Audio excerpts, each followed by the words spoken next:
So the toy we're going to be building today is the tip-top Triceratops. Here's a look at what the model's going to look like when it's done. This is the latest toy in my fold-up club. A new toy every month on Patreon. This toy came together really quickly. It took 2 days to develop. And most of that was done in a single day, where I was just really, in the zone. I think the template itself is really interesting.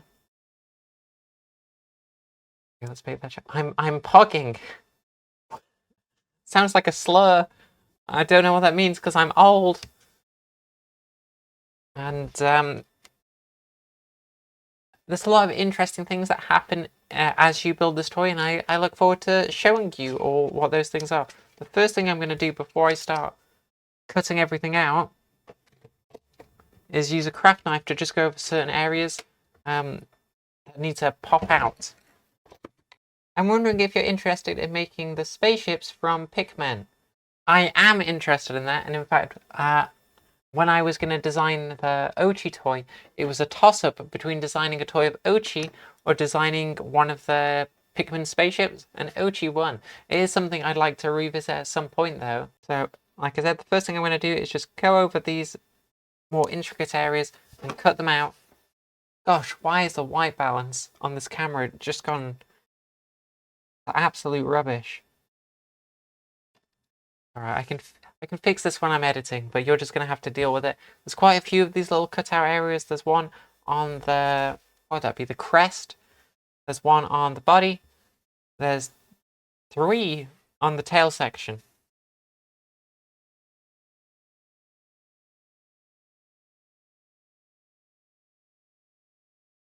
I hope you're all having a good day, a nice relaxing weekend. I'm assuming you're not doing anything too arduous if you have, you have the time to join me on this live stream. I got all my chores done nice and early so that I could stream this evening.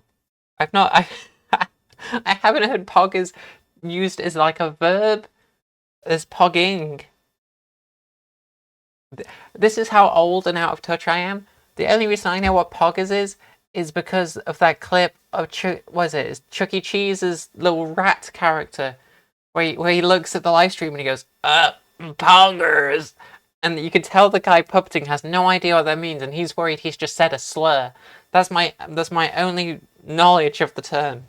I've just realised I'm really zoom in. Look, the camera's doing its best. We're all just doing our best. Okay. So this papercraft template is made up of 4 parts. There's the face, the crest, the body, and the legs. And they all have to come together. The order is very important, and I'll do my best to kind of showcase how that works. We're going to start by cutting out the head first, though, before we come back to all these other pieces. The camera itself is a dinosaur.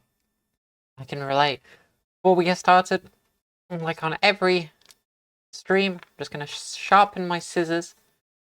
I get a nice clean cut, or as clean a cut as I can with these scissors. If you're a papercraft enthusiast, I would highly recommend picking up one of these. They cost like £3 on Amazon, and they will extend the life of your scissors significantly and save you money very quickly. Mondo Pop-Up, hi Alex, love your work. Thank you very much. I have a question. What are your thoughts on designing on papercraft or prototyping in 3D in Blender? Good question. Thank you for asking it.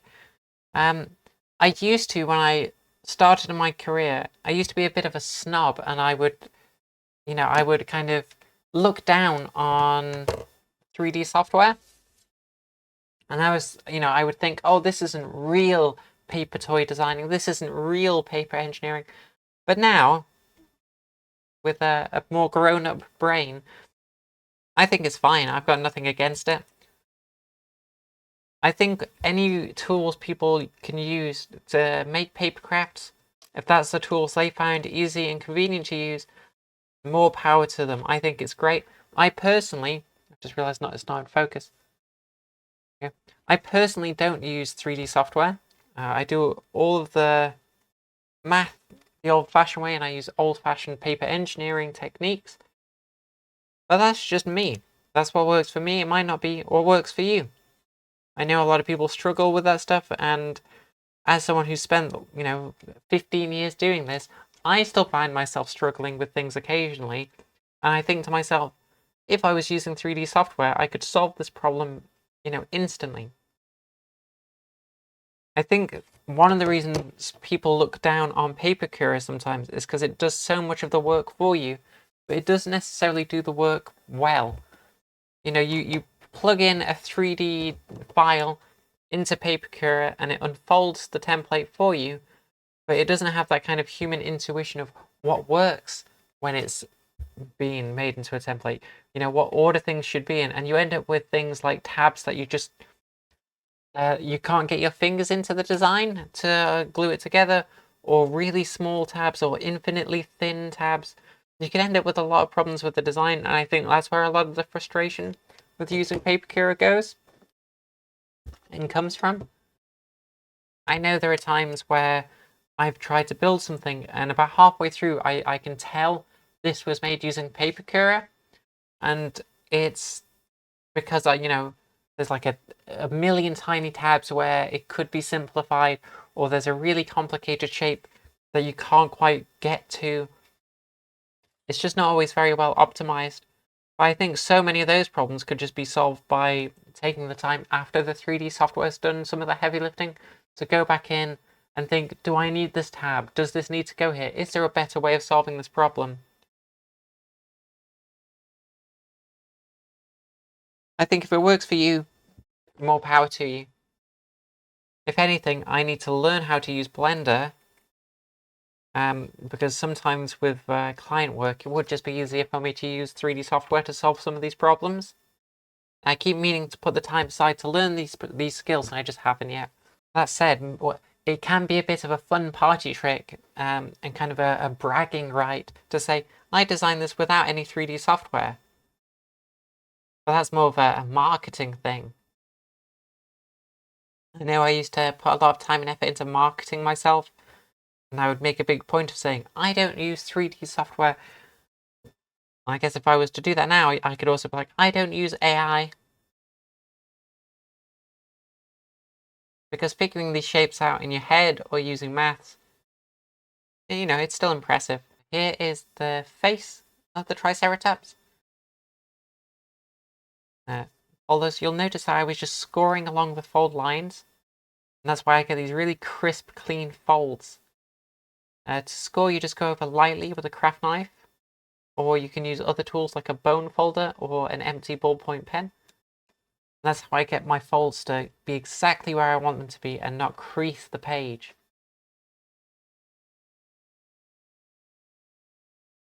You can see there, tab 1 is going to connect to the other side. That's how we're going to make this Triceratops' head. I think there's almost like a generational resistance. A lot of the people kind of from when I first started getting into paper engineering, we didn't really have 3D software that could unfold things.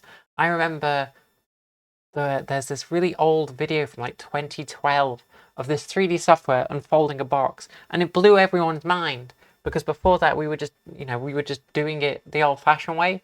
And I think that's where a lot of this resistance comes in. It feels like, back in my day we used to do all of this hard work, but you either learn new tools or you get out of the way.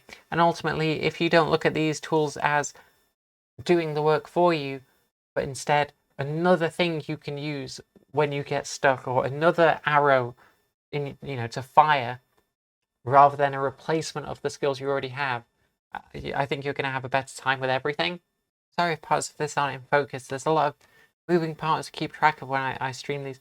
So this is the crest of the Triceratops, and it has tabs 2 and 3 here, and then tab 11 kind of cuts out from the rest of the crest, folds inwards like so, and that's how we're going to attach it to the body later on. Talking about paper engineering for other stuff, I remember now, satellite that unfolds its wings. Yes! Solar panels are all about surface area. And if you think about it, papercrafts are also all about using surface area as efficiently as you can to create various shapes. There's a reason people who work on satellites and solar panels spend a lot of time looking at origami, and it's because there's a huge overlap in those skills. So I'm cutting out these sections here, which will later fold around and attach to the back of the feet. People discovering new origami patterns are so cool.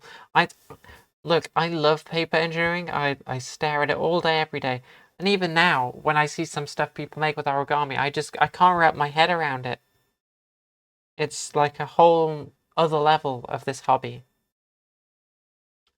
You know, I can do a decent amount of origami, and I find that learning how to do origami shapes helps me design better toys. Because you'll come across like a folding technique that you've just not thought of before. But then I see people make things and they're like, oh, here's this dragon where every scale is individually rendered. And I'm just, you know, it blows my mind. People are so talented. I don't know how people do it. I imagine it's just a lot of trial and error. Like, I don't think they use 3D software or anything. I think it's all just traditional techniques. Because there's a few different, like, origami starting patterns you can use that give you kind of vague shapes. Like this one I used to do that would kind of give you a vague humanoid shape. I imagine from there they have to manipulate those shapes to create other things like animals. Maybe I should interview an origami specialist. Maybe that could be for a fun video. Found out about you through Soundwave paper toy, and it still surprises everyone I show it to. I know the one you're talking about. That's not even like up for download anymore. I know the one you're talking about. I know the toy you're talking about. I was so proud of that toy when I made it, and now, not so much. I think it has not aged well. It'd be nice to have a camera that just focused on its own, that didn't need my input on focusing on what's actually being done. That'd be nice. Why do you think of Soundwave didn't age well? Why do you think Soundwave didn't age well? I just think the illustration style I used has not aged well. I find that my illustration style pretty much depends completely on whatever I'm working on at the time for my job. So if I'm working on lots of really simplistic toys for like kids or education, I gravitate naturally to doing more detailed textures. And vice versa, if I'm working on a really complicated texture that has to be like photorealistic, I gravitate towards doing more fun, simple designs. And I think the Soundwave toy specifically, it has this like weird, not quite photorealistic, but really real, like visually dense texture to it. But you can see that I'm just filling it with details. I'm adding all of the shading. I'm trying to make it feel kind of 3D. I think a lot of the things I did in that style just haven't aged very well because they look messy and there isn't very good color theory. It's like I'm so focused on adding in as many details as possible. I haven't really thought about like the overall design aesthetics or the color theory or the blocking or the silhouette. I'm just focused on like, then there's like a million little buttons and they each have shading and each button also has a shadow that, you know, whereas with something like that's more simple, like this crustacean, the texture is really simple, but that you can see the color blocking is really clear and concise. It's like, this is this color, and then this is this, and then the layout is like this, and then there's like a lot of thought that's gone into the placement of the texture, rather than just filling it with detail. It's a bit overcomplicated. Yes, exactly.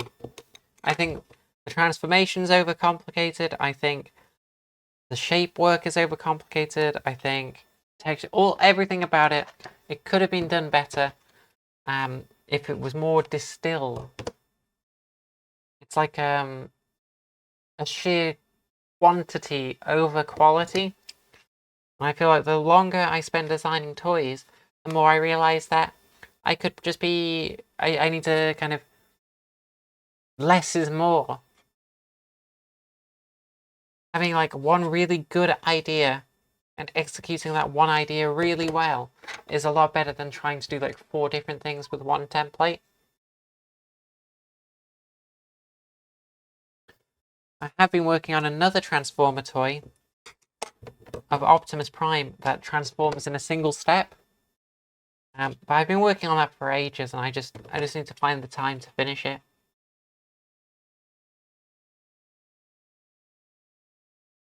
You can always learn from past works. Very true.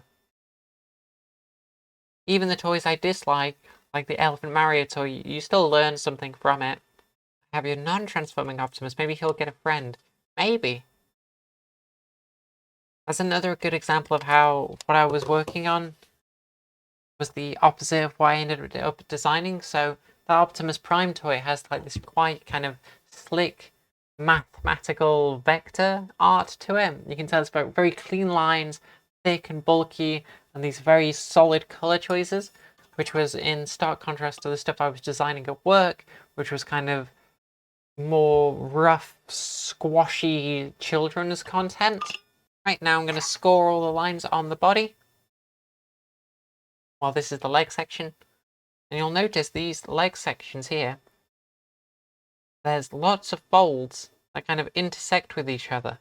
And that'll become apparent later because it uses an origami technique.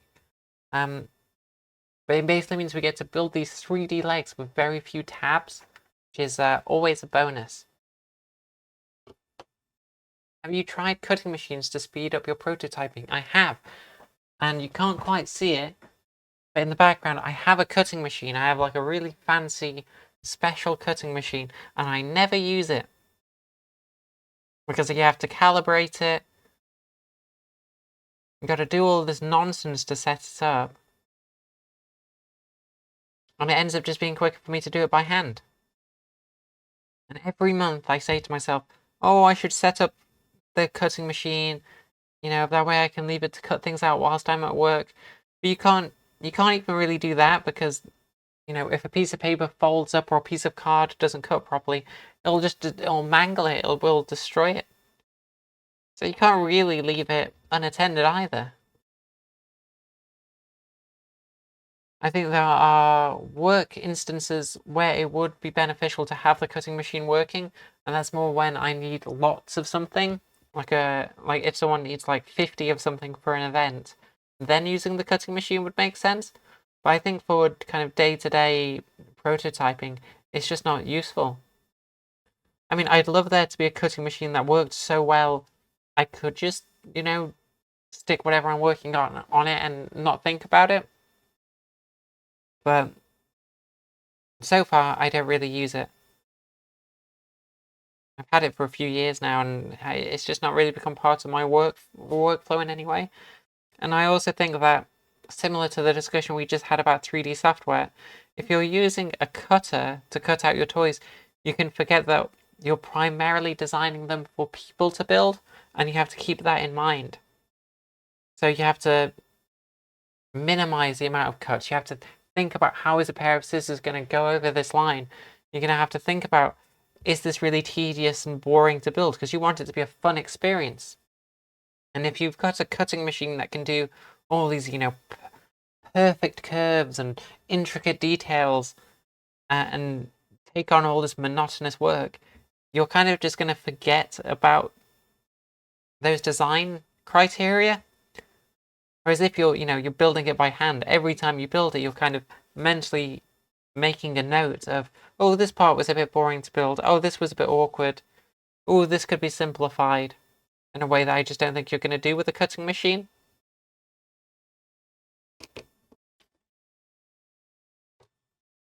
Well, I have to go. Have a good time. I will. Thank you so much for joining me, Aperture. That's true. Also, maybe cutting by hand has a meditation vibe to it. But yes.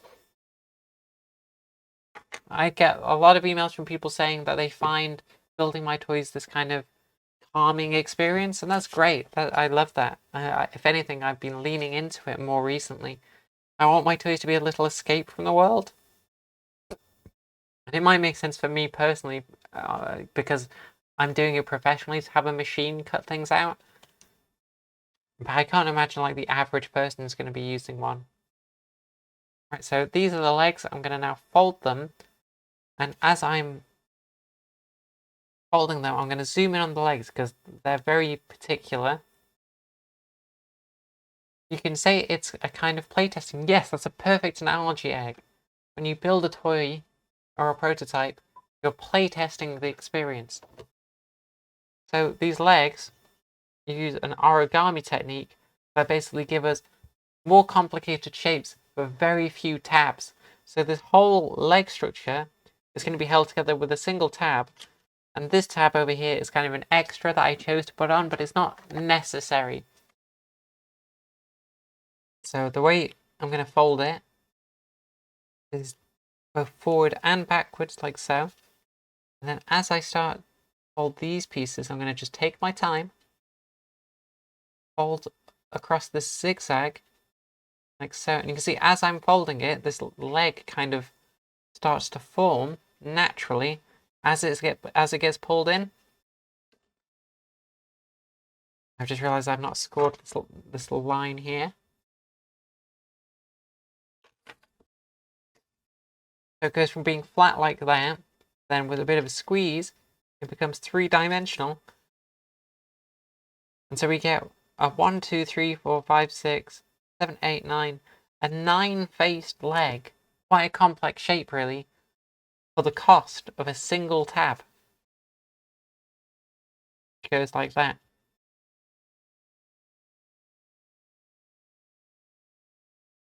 And this whole dinosaur's body, like the big kind of paper engineering trick of it, is using that technique to make all 4 legs. So you end up with this really dynamic shape for a very low tab count.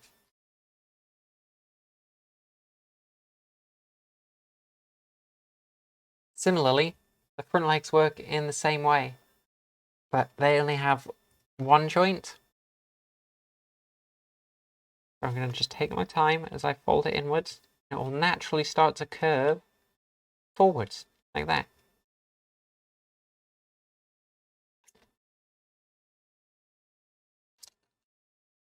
This is the technique called inverted cones.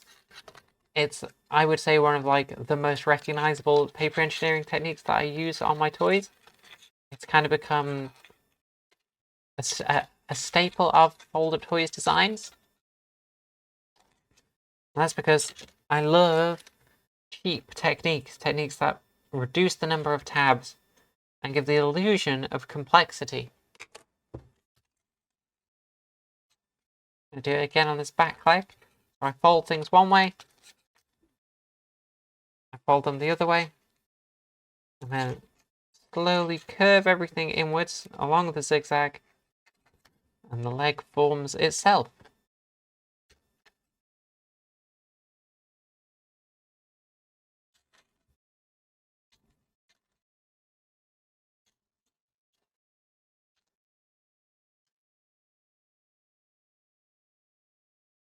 You can do this with curves as well and avoid these hard lines, but I don't like using curves because they're harder to predict. Right, so that's the legs done, leaving us with just one more piece to put together, which is the body. See, this technique is also used in the tail here. Get this nice curved tail. Wow, that Triceratops must have been working out, because their body is cut. Oh god, it wasn't worth it. All that work to read what you'd written, and it wasn't worth it. How dare you put puns in my chat? Banned. Reported. One of the most frustrating things about the last few toys I've designed is that I put quite a lot of, not detail, but like, I spent a lot of time illustrating various textures on them, and then when they're printed out, they don't really show up very well. I think a big part of that is just because I purposefully used the cheapest printer I could get my hands on. But also, I just don't, I guess it's like, it's one of the things where I think you'd notice it if it wasn't there, but you don't notice it when it is there, which feels counterintuitive, and sometimes it can make you feel like you've wasted your time. But I guarantee if someone printed this out on some really nice cardstock with like a high quality printer, they'd see all these details in the texture that they otherwise wouldn't. But if that detail wasn't there, the template would look really bland. It would just be like this big yellow blob.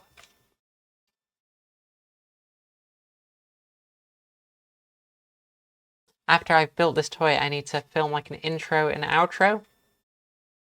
I don't have a script or anything, so it's going to be weird, it's going to be painful, and it's going to be awkward for everyone involved. So you've got that to look forward to. You may have noticed that on the body of the template, we have these very odd-looking sections here.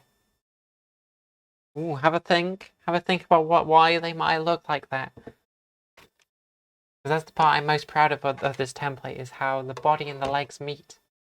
I see you reduce the weight of the cutting/folding lines compared with your previous years. Personally, I tend to hide them, but I learn from you why it can be interesting to keep them noticeable. What design decision moved you to that change? Thank you for the brilliant question. I actually like the aesthetics of paper toys. I'm not trying to hide what a paper toy is. I think some people, they design papercraft as like an ends to a means. What they want is the 3D object, and the medium they happen to be using is paper. So they want to hide the medium. They want to tuck away the fold lines to kind of sell the illusion of the final thing. Whereas I am trying to make a paper toy that looks like a paper toy. It's kind of like how in claymation, you end up with all those little fingerprints. Those imperfections are what have become synonymous with the style. If you see a Wallace and Gromit without fingerprints in it, it doesn't look quite right. And that those imperfections that have become synonymous with the medium are aesthetically pleasing. Similarly, I think leaving in the fold lines and the cut lines, and making something visually look like a papercraft, not trying to hide that. I love that. That's what I want it to look like. I want someone to see a picture of one of my toys and go, "Oh, that's made out of paper. Look, you can see where the fold lines are." And I think over time, my view is kind of spread from there, where it also becomes an accessibility issue, where if I hide the fold lines, someone whose their vision maybe isn't as good as mine might struggle to find them. And then what good is hiding it if someone can't build it? The line weight on my older toys was much thicker because I was like, I don't want to hide it. I want to accentuate these features, if anything. But looking back on those old toys, I think the criticisms I received at the time were correct. That they were too noticeable to the point that they made the design less accurate. Because the fold lines were so thick, there's more room for error there. I think as my designs have become slightly more intricate and less aimed at children, they needed to be thinner to become more accurate. I hope I did a good job of explaining that. It's like if someone was making something out of Lego, all those bumps, those studs, that plastic shine is part of what makes the medium so charming to begin with. If you removed all of that from something, why are you even bothering making it out of Lego at that point? The limitations of the medium are what should inform the design, and in turn, those limitations inadvertently inform the aesthetics. And I like those aesthetics. If you were trying to make a perfect replica of something out of Lego, but then hide the fact it was Lego, why are you making it out of Lego to begin with? It just seems counterintuitive to me. You want to show off you made it out of Lego, because that's why you made it out of that medium. You want people to see the studs and instantly go, "Oh my god, that's made out of Lego!" And similarly, I want people to look at my work and go, "Oh, that's made out of paper, cool." I want people to instantly get it. That's why the website's called Fold Up Toys, because you look at a fold up toy and you go, "Oh, it's folded paper." This is the back of the Triceratops, and one of the things I was most proud of with this project is the transition from the back of the body into the tail. It just flows really nicely, and I think the illusion works really well because of this one piece here and this one extra tab that rounds everything out. I actually find it quite hard to go back and look at some of my older work because the line weights are so thick. to the point that it's almost comical. It's almost silly. I used to use 2-point and 1.5-point lines, and now I use 0.5-point lines or 1-point lines. So it's like they would double the thickness at least. That means there's double room for error as you're scoring or you're cutting it out, because if you cut out the middle of the line or the edge of the line, it can change.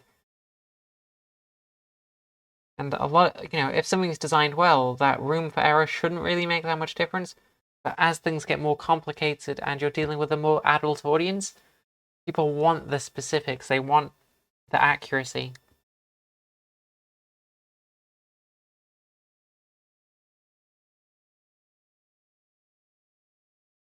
I do try and hide the fold lines to an extent by making them match the colour of the surface they're on, but ultimately they do still have to stand out enough that you can see them.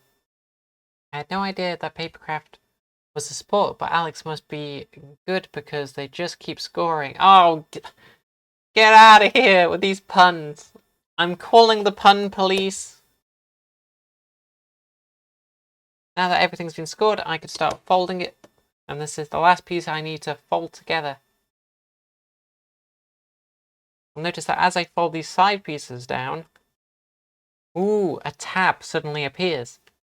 So I managed to get a tab out of the middle of this face by just folding it down. And that'll come into play later on. And now the tail similarly uses that same inverted cone technique as the legs. So I'm going to zoom in. Oh, I missed a line there. Make sure everyone gets a good view of how that comes together, because I think the tail is a better example than the legs. So whereas the back legs, they go forwards, they go backwards and then forwards again. You don't really get the idea that it's an inverted cone, because with these techniques, the cone isn't there. The cone is over here, and it's the diameter that leads to this point. So it's kind of invisible, it's hidden.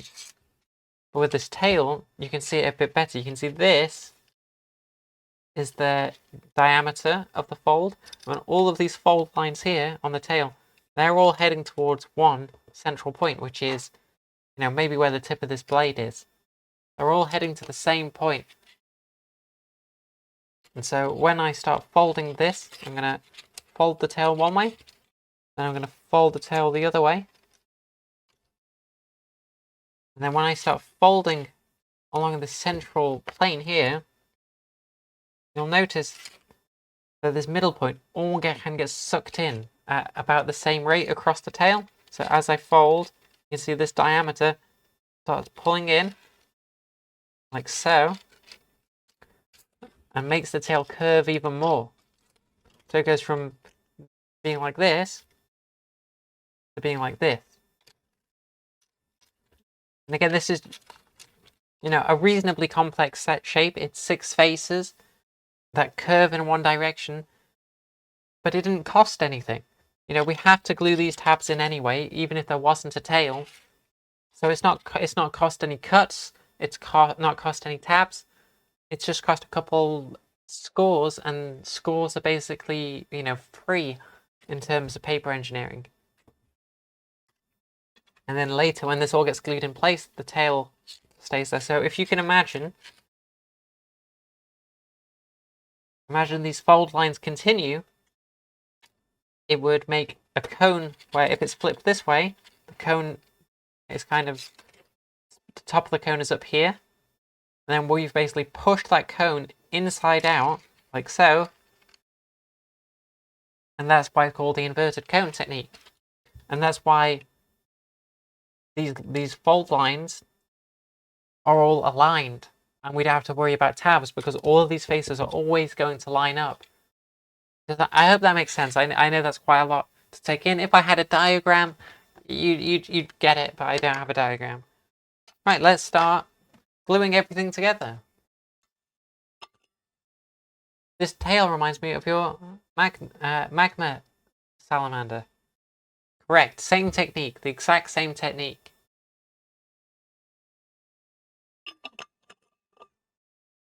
think the lava lizard is one of my best toys, specifically because it's such a perfect example of that technique. Right, we can start gluing everything together. I'm going to take my stinky glove off. Get out of here, stinky glove. If you haven't tuned in to one of these live streams before, this is a slightly obnoxious part, because as I'm streaming, I'm filming the instructions on how to build... Oh, why did my camera just die? Oh, it's low on battery. Okay. Glad I did it now, and not once I started doing these instructions. So this is a slightly frustrating part. Oh god, as a viewer, because I will film myself doing the same thing over and over again, so that I get a good shot that will later be edited. So you'll see me kind of doing this. By the way, whilst I'm stalling for time, this at the bottom of these designs, there's a little drawing of me. Tell me that's not perfect. Tell me this drawing of me isn't exactly what I look like. If I do this, it's me. It's perfect. It's as if someone took a photo of me, and it's as if someone took a photo of me in another universe where everyone is drawn slightly badly. It's so perfect.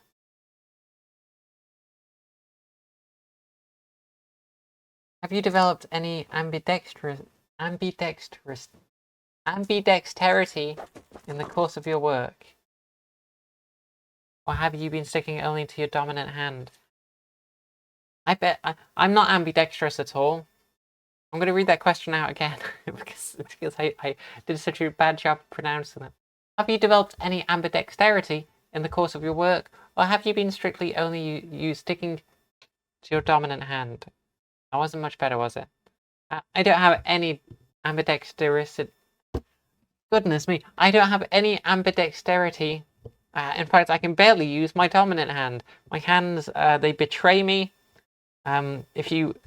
If I try and keep still, you'll notice they kind of twitch and move. Already a bit weird, right? Already a bit annoying. But look what happens when I'll kind of do it against this. If I try and open my fingers like that and close them slowly, look what happens when I'm not pushed up against the desk. What's this guy doing over here? Oh, they don't listen to me. They do their own thing. It's as if my little finger does it on both hands. It's as if my little finger, there's a second little brain in my head that is talking, and it can't control the rest of me. It can just control my pinkies. I think if I was ambidextrous, I'd simply be too powerful. Think about it. Think about how powerful I am now, and I can only use one hand. If I could use this other one, it would be over. No one else would stand a chance. I'm also going to say this out loud as I go so I can edit it all in later. It's going to be slightly repetitive, I apologize. Tab 1 connects to the top of the Triceratops face. See how the horns on this work. There's no special engineering involved. The horns just fold back on themselves using a valley fold. Sometimes the simplest solutions are the best. Tabs 2 and 3 connect to the head, to the crest like so. And that's why the crest has this very specific shape with this very specific point. A natural Triceratops, the crest wouldn't go all the way around the head, but I did it on purpose. That way there's like a really noticeable shape that kind of guides you to gluing it in place. How am I going to film this? We need a slight angle like so. The face connects to the crest using tabs 2 and 3. I like that when you can tell the parts that are going to be in the YouTube video because I put more effort into my speech. I don't slur my words quite as much. There we go.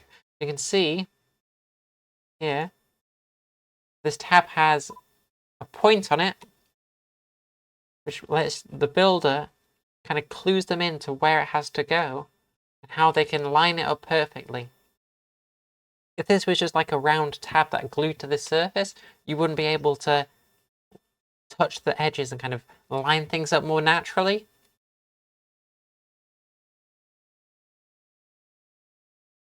What demonic rituals do you do to create such perfect toys? We do not speak. How many times? We do not speak about the demonic rituals. That's a secret. We don't tell people that if you go to the crossroads at night, you can sell your soul for paper engineering knowledge. If that secret gets out, what am I gonna do? If that secret gets out, everyone's gonna have paper engineering skills, and my skills are gonna therefore be worthless. Gotta keep it on the down low. Also, there's a moral panic. We're basically doing the Satanic Panic Part 2, and you're out here talking about the demonic rituals. I don't need that heat in my life. Someone's going to not know that we're all being very funny, and before you know it, I'm going to end up on some libs of TikTok tweet summoning demons to fold paper.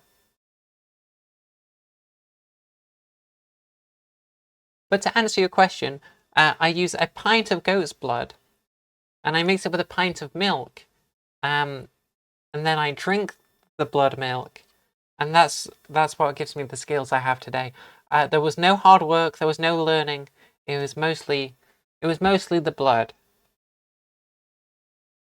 There we go. Oh, sorry. You should. How dare you? You should be. Right. So that's tabs 2 and 3 glued together. Now I'm gonna. Oh, what's this? Filming it sideways for TikTok. For a TikTok that I'll forget to make. Wow, I'm such a little influencer. Look at me, I'm influencing everyone to pick up a new hobby. That drink also helps with your eternal youth. Look, my youthful complexion is completely down to moisturizing.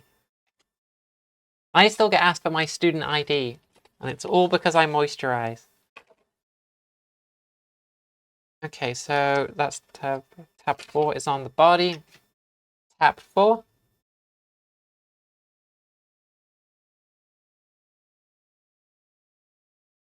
That's very similar to a drink from some Siberian native tribes. They mix deer blood and milk to make a nutritional drink.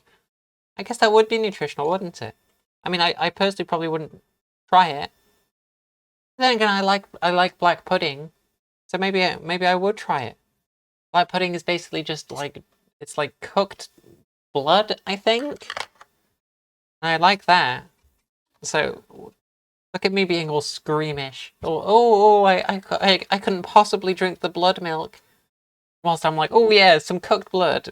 Just because, but one's familiar and therefore not scary. How silly is that? Moisturizing with blood drink. No, just moisturizing with moisturizer. Not everything has to be a satanic ritual.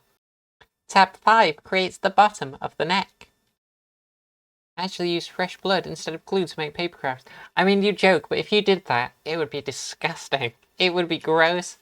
Blood coagulates horrendously. It would soak through the page. It would not be nice. Scab toys. No, thank you. Tab 6 connects the tail to the back of the body. We need to stop talking about gross things.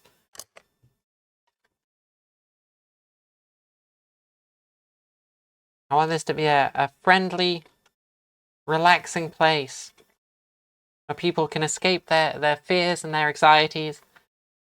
I don't think reminding them that we're full of life juice that can just come out of you if you get hurt is going to help. Okay, that's it. No more blood chat. We're not talking about demons or blood anymore. Everyone shut up. Blood talk is banned. Blood talk is now illegal in this chat.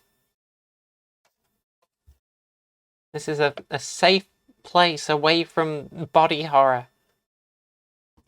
Tab 7 connects to the top of the tail. This tab 7, is my favorite part of this whole design. Because it was like a last-minute addition. It was a lot of work to get this face to work. Because I was effectively cutting off the corners of these 4 faces. And so I had to figure out how to make all of that line up perfectly so that this face laid flat. I'm really glad I did because it kind of bridges this back to the tail. And it gives us this really nice curve. Whereas before, it would have kind of made this little peak. Whereas now, look at that, this lovely rounded curve from back to tail. Really happy with that. And for what? The cost of one tab? One tab to round out basically the entire silhouette. Really great outcome. Tab 7. Tab 8 is here. What's your favorite Pikmin type? Great question. I think they all taste about the same. I think eating the red ones, they've got like a higher fiber to them. Oh, you mean as into like which ones do I like the most, not which ones are the most delicious in my opinion. I like the rock Pikmin. The rock Pikmin, it's like a controversial take because they're so different to like the standard original Pikmin. I just think they look funny. I think they look like goofy little guys. And for me, good the Pikmin, which ones are good, which ones are bad? It's on the goofometer. How high are they? The little white Pikmin, they're pretty goofy. Rock Pikmin, they're just pebbles with eyes. They're just rocks with eyes. Top tier goofy Pikmin. Question is, did the tab number 7 bring you nightmares? No nightmares. This was a nightmare-free toy. The Elephant Mario toy. Lots of nightmares. Not this toy. Right, I'm just going to ignore the chat briefly. Focus on this. I get distracted far too much. And then we can talk what we want afterwards. Let me just focus on filming these instructions for a moment. You're too interesting. You're too distracting. Hold tab 8 around underneath the tail before gluing in place. Save all these interesting questions for when I'm done. Then we'll have a break and I'll get some more water and we can have a question palooza where we can distract me as much as we want. There have actually been some really, really great questions in the chat today and I really appreciate it.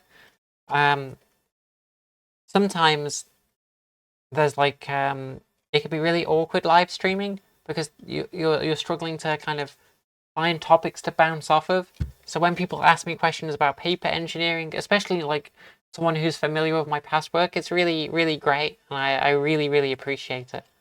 I asked because the tab 7 was not round. I was wondering why that was a valid design question. No, it was a great question. I'm just getting distracted. But answer, this is it. This is the last question for a bit. The reason tab 7 wasn't rounded is just there wasn't room on the template.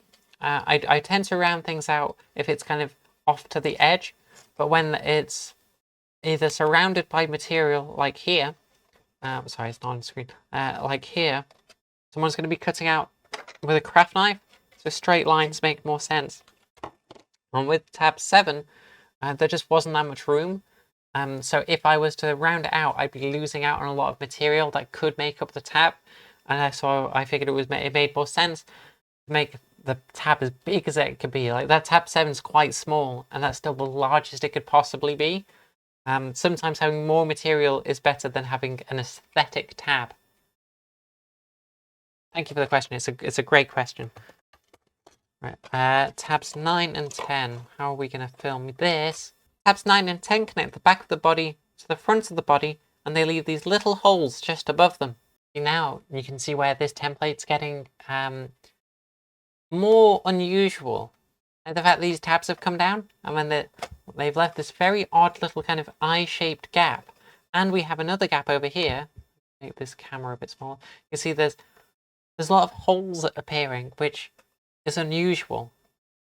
And they're all going to come into play in the next few steps, which is exciting. So as you're building this, I'm trying to build this tension of, you're lining all these things up and all these holes are appearing. But they all get filled one after the other. Okay, so with tabs 9 and 10 done, that's the body section complete. See here, again, this tab 11 creates this really nice flow from front to back. I'm really happy with how this tail came out. You can see the texture here, the spine goes along these ridges as well to accentuate them. Right, so we've got the head done, we've got the body done. Now we just have to attach the legs and build those. So tabs 9 and 10, which means the next tab is tab 11, which, uh-oh, I don't see, oh, it's there, I'm being silly. It's really cool what you're doing. Thank you so much. I'm doing a little work as I'm watching along, but don't worry, I'm keeping tabs. Oh no, it was a pun. You snuck a pun past me. How dare you? I thought it was just a nice comment when you've snuck a pun in. Right, tab 11 connects the head to the body. I want to get a good, like a nice shot of that. That's what this weird tab from earlier goes into. How am I going to get a nice clean shot of this? Connect the head to the body using tab 11. That noise is really satisfying. I'm glad. Here's a fun thing. I guess I keep saying like, fun fact. I don't know if these are fun facts. You don't actually have to glue tab 11 in place. It's completely optional. If you want the head and the body to be really sturdy, you can glue them in place, but you don't have to. It should hold together just fine if you don't glue it. I'm going to film myself gluing it anyway. Actually, I had put that glue on the wrong side of the tab. Oh no. You can see it on the inside. I put it on the wrong side. No! I needed to put the glue on the other side and then push it up. It's a small disaster. Small disaster, and small disasters are fine. What kind of glue do you use? Great question. I use the cheapest PVA glue I can get my hands on. I think I got this glue pen along with like 3 others from Poundland. I purposefully use the cheapest glue I can get because if I use the cheapest... Oh no, I've just bent the horn. Oh. If I use the cheapest glue, the cheapest paper, and the cheapest printer, and my toy still looks good, that means it's going to look good if someone uses the cheapest stuff they can get or the nicer stuff. I always think it's better to design stuff to work with the lowest common denominator. Okay, so that's the head and the body attached. Gotta get a nice shot of that.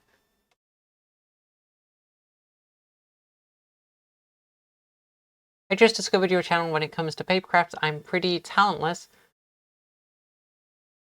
I don't believe that's true. There's no such thing. I only know how to make paper planes.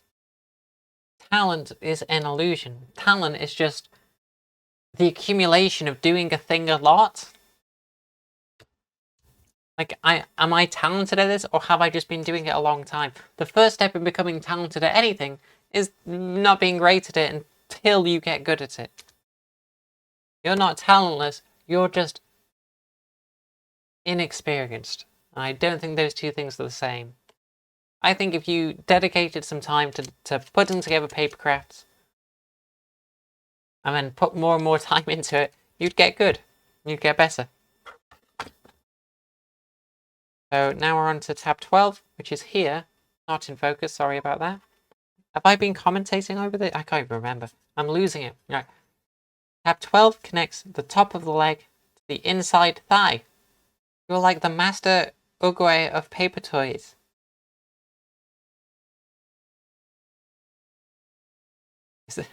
I don't know who that is. Is that from Kung Fu Panda? Don't tell me who it is, because I will be embarrassed that I know that. Thank you for the compliment, though.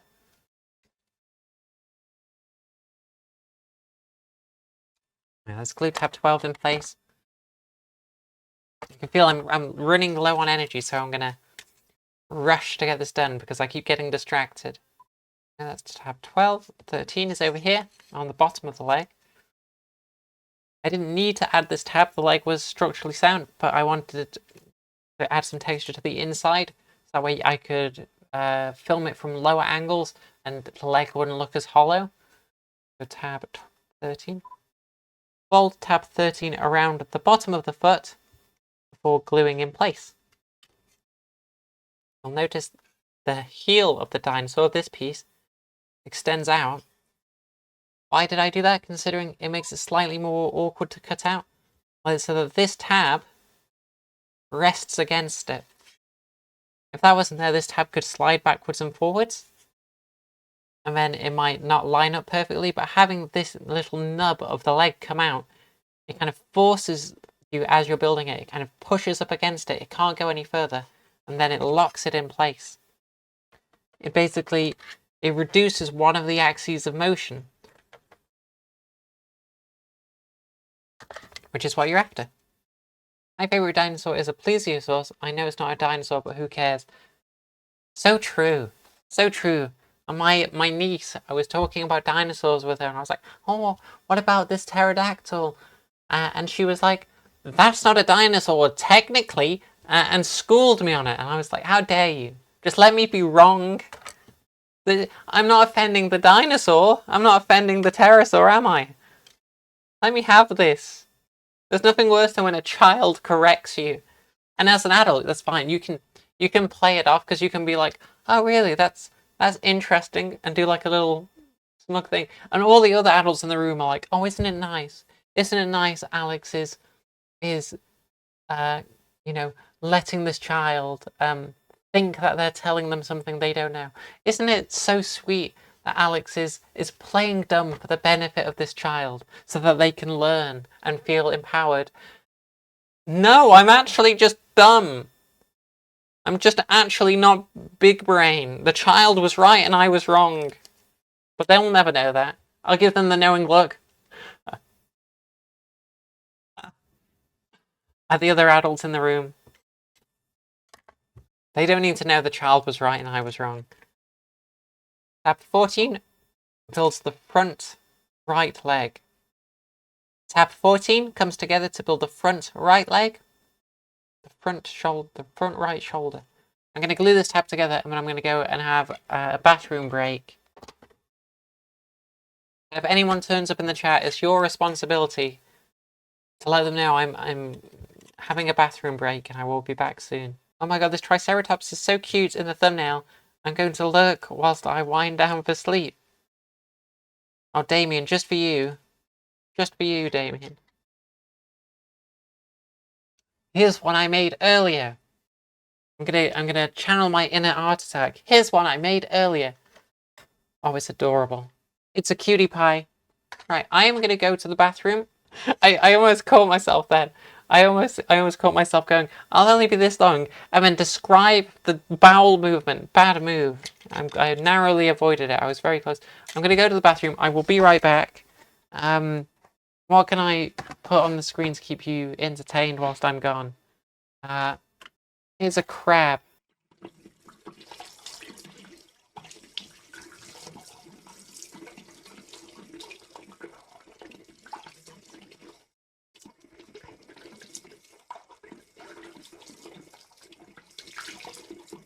Fun facts, all birds are dinosaurs. I'm not a scientist, but I agree. I love the way you design the back. It's just one tab, but the whole leg is 3D. Thank you. I'm telling you, using inverted cones, it's such a useful technique. It's super cheap in terms of tabs. You can create entire structures with a single tab. So where are we? We are on tab 15, which is on the leg.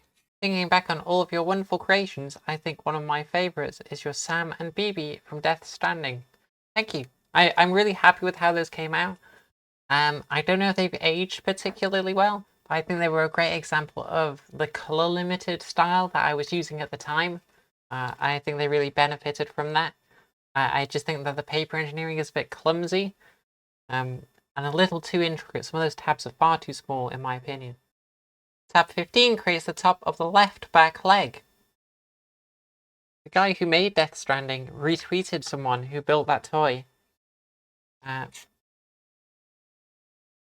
that's probably as close as I'm ever going to get to speaking to them, so that's nice. Oh goodness, I just realised what time it is. I didn't realise it had gone quite so late. I was going to build a whole other toy, but I think I might have to pass on that so that I can cook dinner.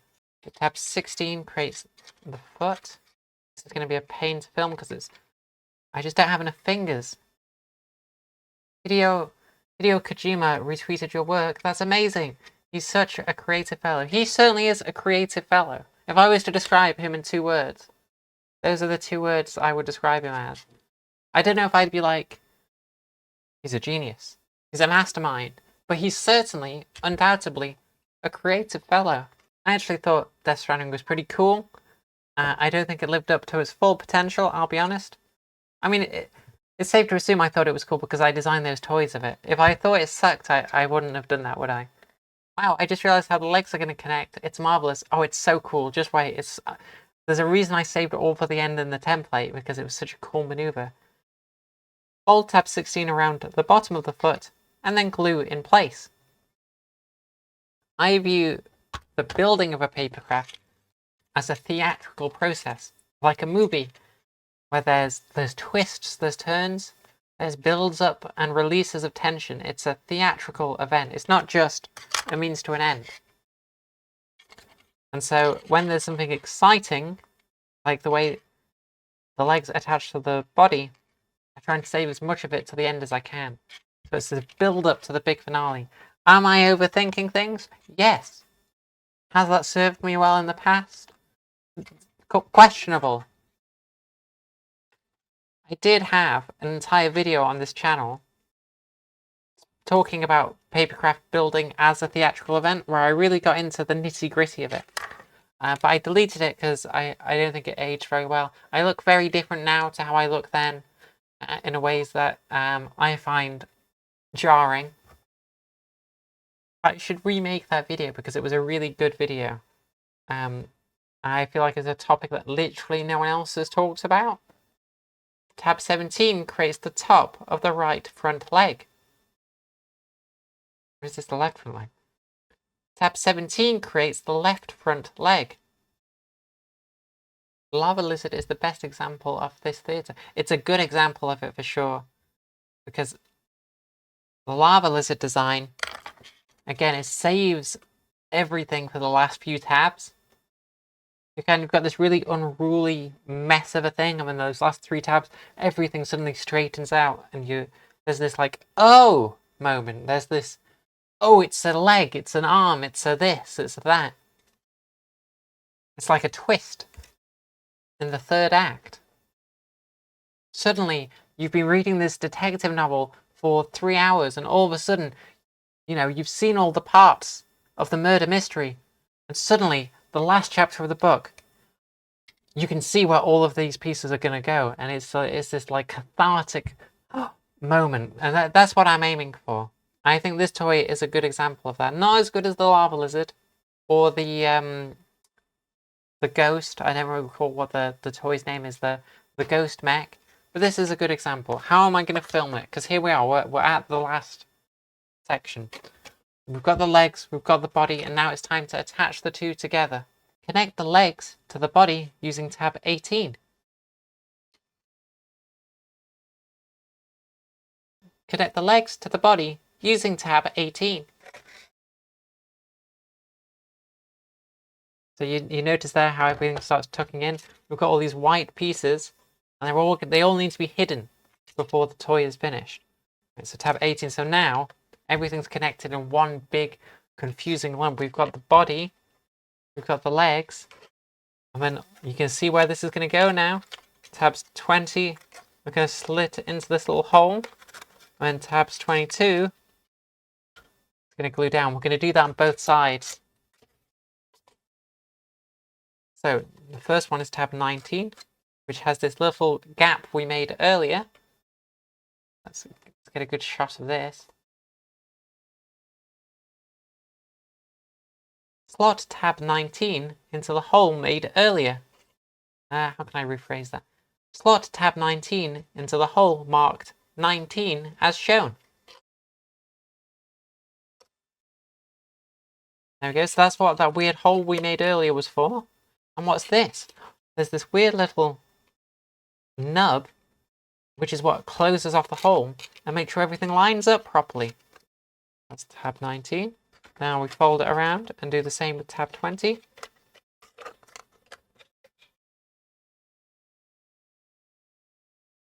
Slot tab 20 into the opening marked 20 before gluing in place.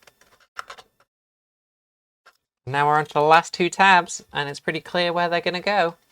So all of those weird white sections get tucked away on the inside of the body. Fold down tab 21 and glue in place. Do I detect a northern accent? You certainly do. Now then, Mardy Bum. Yes, that's tab 21. So one more tab left. The engineering of papercrafts is fascinating. Oh, I'm so glad you found it interesting, Damien.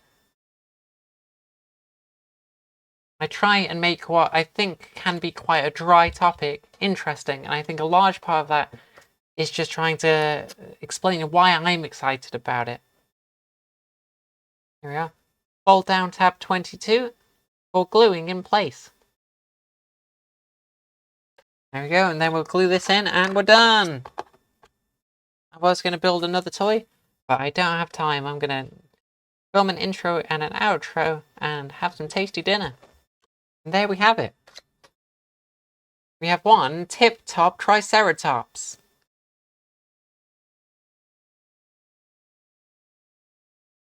You can see it here, tab 11. Really rounds out the silhouette of this, no matter what angle you look at it from. It makes this transition from body to tail really nice and smooth. We also have this kind of faux bum piece underneath the tail, which closes off this section, so you're not left with this big hollow opening. You can see the sections that fold under the feet help kind of make them look a little bit less hollow. The front legs are a bit hollow, but we can live with it. Really happy with this toy, really happy with how it came out. Okay, it's fine. I don't... We're just going to pretend I didn't weirdly just explode for a moment there. Right, I'm going to end the live stream there and film this off stream because, as I've just noticed, by exploding my entire setup, I am ill prepared. But thank you so much for joining me. It's been an absolute pleasure building this toy for you. If you want to build it yourself, you can sign up to my Patreon at patreon.com/folduptoys. You get a new toy every month, and new members get access to the last 7 toys I designed. They're not all as good as this, but I think they're pretty good in general. Here's another toy I designed recently for the Patreon.